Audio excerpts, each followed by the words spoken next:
tahaka mahazatra dia hivoaka ho anao raha-pitso indray ny gazety soa ka ny laharana fahenina 570 ny hivoaka ho anao.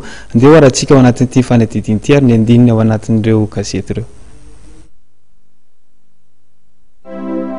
Dimy taona izao no niarako taminao,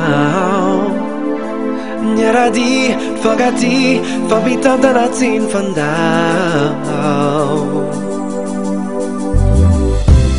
nitoky ny famzahaina.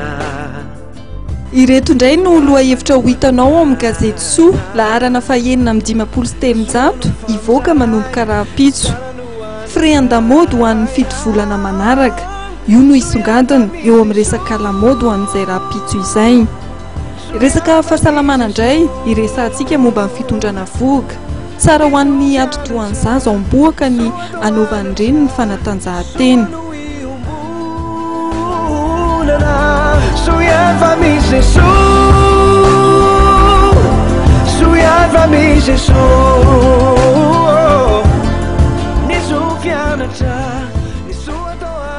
Vola eo amin'izay fahasalaman'izay fa amin'ny teny vahiny kosa dia hoe ces petits riens qui suffisent pour aller mieux.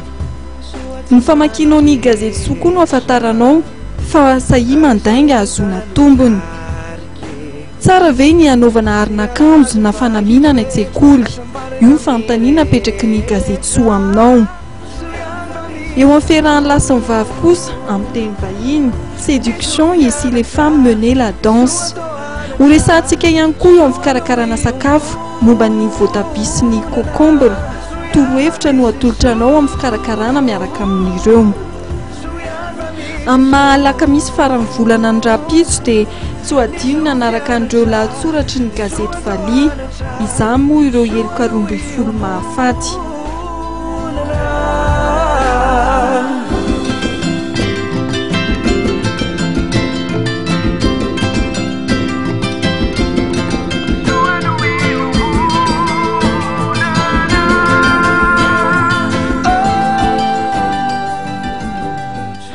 Santionany amin'ny lohateny dahatsoratra mety ho hitanao anatin'ny gazety soa ihany ireo, fa raha-pitso ny famakianao izany no ahitanao ireo andindininy rehetra. Aza tonoana ary ny maka ny anjaranao gazety soa dia ny raha-pitso.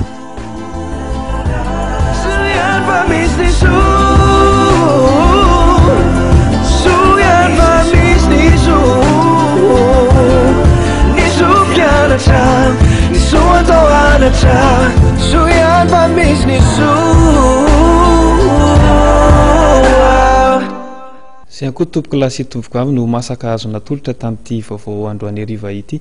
Maminentana anao hatrany efa izay eto amin'ny fahitalavitra Ama TV anaraka ireo fandaharana izay efa nomanina anao. Mametraka ny veloma mandrapeona tompoko lasy tompoko avy.